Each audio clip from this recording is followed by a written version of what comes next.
السلام علیکم ورحمۃ اللہ تعالی وبرکاتہ۔ میں آپ کا میزبان قاسم رضا وارثی، آپ دیکھ رہے ہیں وارثی اسٹوڈیو۔ آج ماشاء اللہ ہمارے اسٹوڈیو میں خطیب اہل سنت حضرت حافظ وقاری مولانا نوید صاحب قبلہ، آج ان کی آمد ہے اور ماشاء اللہ مجھے بہت اچھا لگا کہ حضرت نے بہت قیمتی وقت نکال کر وارثی اسٹوڈیو کو اپنا قیمتی وقت عطا فرمایا۔ آئیے میں آپ کی ملاقات کراتا ہوں حافظ وقاری مولانا نوید صاحب قبلہ سے۔ السلام علیکم ورحمۃ اللہ وبرکاتہ۔ وعلیکم السلام ورحمۃ اللہ وبرکاتہ۔ اور حضرت خیریت سے ہیں آپ؟ جی الحمدللہ رب العالمین۔ ماشاء اللہ آپ کی جو محنت ہے دین کے لیے، پہلی محنت تو یہ ہے کہ آپ جس ادارے میں کام کرتے ہیں اور بالخصوص اپنے جو مقتدیوں کو آپ ایمان کی روشنی سے مالا مال فرما رہے ہیں، یہ دین کے لیے ضد و جہد آپ جو کر رہے ہیں، اللہ تبارک و تعالیٰ اس میں کامیابی اور کامرانی عطا فرمائے۔ آمین۔ اور اکثر جگہوں پہ آپ سے ملاقات ہوئی تو ماشاء اللہ مجھے بہت اچھا لگتا ہے کہ جب آپ تمام عوام کو اپنے ساتھ لے کے چلتے ہیں، اور آپ نے جو محنت عوام کے لیے کی ہے شاید بہت سے کم لوگ اس محنت کو کر پاتے ہیں۔ عوام کا جو ذہن ہے آج کے ٹائم میں دین کے تعلق سے، کس طرح ہم کو عوام کو ہینڈل کرنا چاہیے، اس کی آپ وضاحت فرمائیں۔ سب سے پہلے تو آپ کا بہت شکر گزار ہوں کہ آپ نے مجھے اپنے اسٹوڈیو میں بلایا۔ اللہ تبارک و تعالیٰ کی بارگاہ میں دعا ہے کہ اللہ تبارک و تعالیٰ آپ نے جس مقصد کے لیے اپنے یہ چینل بنایا ہے اس میں کامیابی اور کامرانی عطا فرمائے۔ آمین آمین۔ حضرات، اس کا سیدھا سادہ مقصد یہی ہے کہ عوام کو ماحول کا پہلے جائزہ بتایا جائے جی جی کہ ماحول کیا چل رہا ہے۔ سب سے پہلے عوام میں نماز کا شوق پیدا کیا جائے بے شک۔ کہ جب عوام کے اندر نماز کا شوق پیدا ہو جائے گا، جذبہ پیدا ہو جائے گا نماز پڑھنے کا، ان کے اندر مطمئن ہو جائیں گے وہ، تو انشاءاللہ وہ اپنے کام میں بھی اور مقصد میں کامیاب ہو جائیں گے۔ بے شک بے شک۔ تو ہر جگہ یہی رہتا ہے کہ جہاں بھی تقریر ہو یا پروگرام ہو تو یہی رہتا ہے کہ وہاں پر لوگوں کی اصلاح کی جائے، جی بے شک ماشاء اور اللہ۔ اصلاح کا مقصد یہی ہوتا ہے کہ نماز کا پیغام دیا جائے اور انہیں اچھے کاموں کی طرف رغبت دلائی جائے۔ ماشاء اللہ۔ نہیں، اکثر میں نے یہ دیکھا ہے کہ جمعے میں جو ہمارے بیان ہوتے ہیں مسجدوں میں، جی جی ماشاء اللہ آپ بھی امام ہیں، خطیب و امام ہیں آپ بھی، اور اکثر میں نے دیکھا ہے کہ جو بڑا قیمتی وقت ہوتا ہے اس قوم کے لیے جمعے کا دن، جو پورا ہفتہ ایک جگہ اکٹھا نہیں ہو سکتی یہ قوم، جی تو جمعے کے دن اکٹھا ہو جاتی ہے۔ جی۔ تو زیادہ تر ائمہ حضرات کی جو جمعے کا جو خطبہ رہتا ہے وہ کس تعلق سے ہونا چاہیے؟ زیادہ تر ائمہ کرام کا جو خطبہ ہوتا ہے وہ اس تعلق سے ہونا چاہیے کہ ماحول کیا چل رہا ہے۔ میں نے پہلے بے بھی شک آپ کو بے شک بتایا تھا کہ اس ماحول کے اعتبار سے عوام کو آگاہ کرنا چاہیے بے شک۔ کہ ہم اللہ اور اس کے رسول سے اتنا ہٹ گئے ہیں، جی جی ہم اپنے ایمان میں اتنا کمزور ہو چکے ہیں کہ انسان ذرا ذرا سی بات پر کچھ کا کچھ کر بیٹھتا ہے، جبکہ انسان اگر ایمان کو اپنا مضبوط بنا لے گا، اگر انسان اپنے ایمان کو قوی کر لے گا تو انشاءاللہ اللہ اس کے رسول کے فضل و کرم سے اور حضور غوث اعظم رضی اللہ تعالی عنہ کے فیضان و برکات سے ہم سب کی پریشانی دور ہو سکتی ہے۔ بے شک۔ لیکن ائمہ کرام کا خطبہ یہی ہونا چاہیے کہ ہم عوام کو اچھے اعمال کی طرف آگاہ کریں۔ اب جہاں پر جیسا ماحول چلتا ہے ماحول کا بھی جائزہ لیا جاتا ہے، اور ہر ایک کسی کو معلوم ہوتا ہے کہ ماحول کیسا چل رہا ہے، تو سب سے پہلے ماحول کا یہاں پر بیان کیا جائے۔ نہیں، اکثر میں نے دیکھا ہے کہ جو ہمارا جو جمعے کا دن ہوتا ہے یہ بات میں نے آپ کو بتائی کہ بڑا اہم وقت ہوتا ہے، جی جی، یہ تو بات صحیح ہے۔ اور یہ اتنا اہم ہے قوم کو اکٹھا کرنے کا۔ جمعے کا دن ہی ایک ایسا دن ہے کہ جہاں قوم ایک جگہ اکٹھی ہو جاتی ہے۔ لیکن میں نے اکثر یہاں دیکھا ہے کہ جو جمعے کے ہمارے جو 20 سے 25 جو 30 منٹ ہوتے ہیں جو دیے جاتے ہیں خطبے کے لیے امام کو، جو تقریر کے لیے،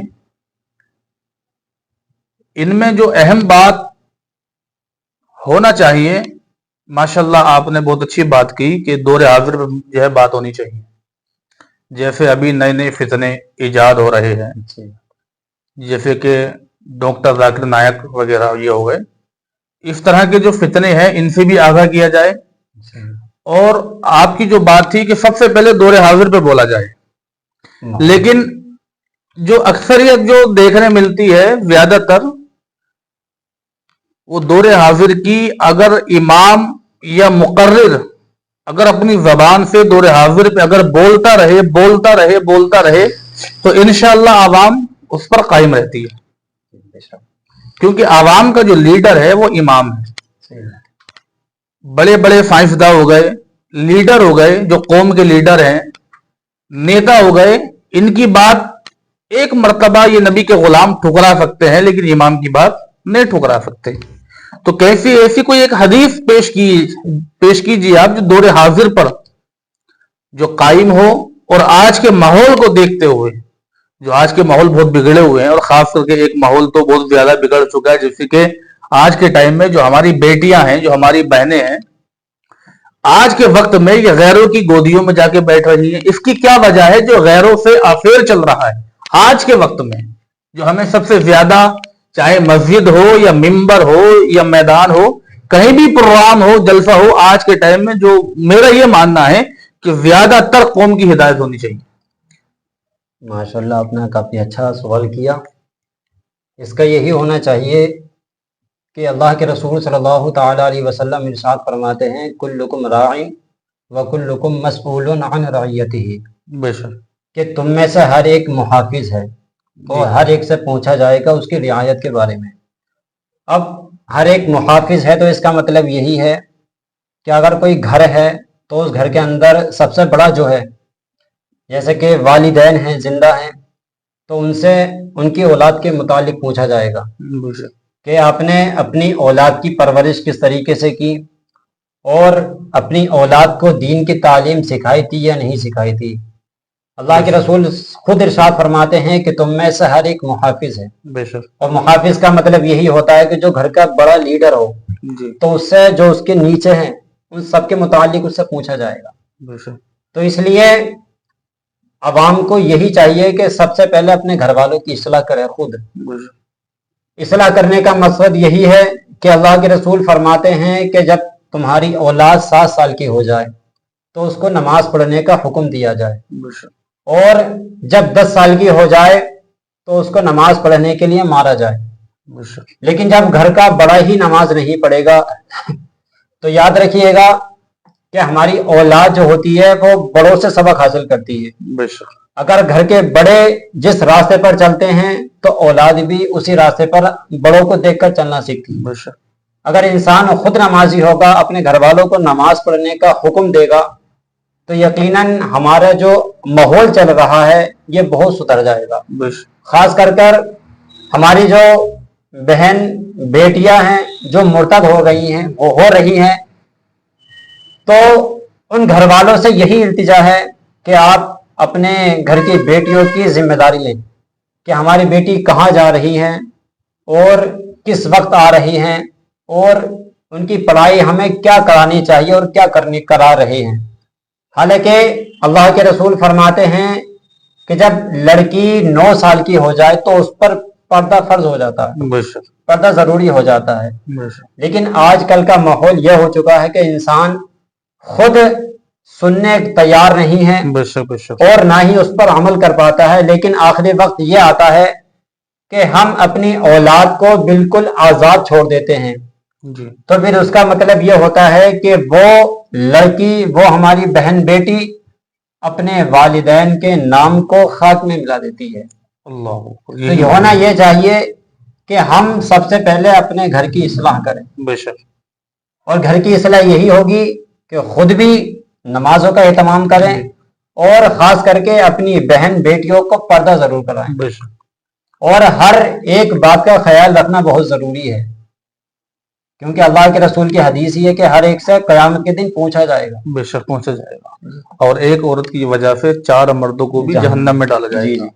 تو ماشاءاللہ بہت عمدہ بیان رہا مولانا نوید صاحب قبلہ کا، اور آپ بھی ان باتوں پر غور فرمائیے کہ اگر گھر کے بڑے اچھے ہوں گے تو انشاءاللہ گھر کے چھوٹے خود بخود سیدھی راہ پہ قائم رہیں گے۔ اسی لیے پہلے گھر کو جو ذمہ دار ہے ان کو نمازوں کا اور گھر کے اندر پردے کا خود اہتمام کرنا چاہیے۔ اگر ماں ہے، دادی ہے، نانی ہے تو پہلے انہیں پردہ کرنا چاہیے، اس کے بعد بیٹی کو، پوتی کو، بھتیجی کو، بہن کو، ان کو پردے کا قصدن ان کو حکم دیں۔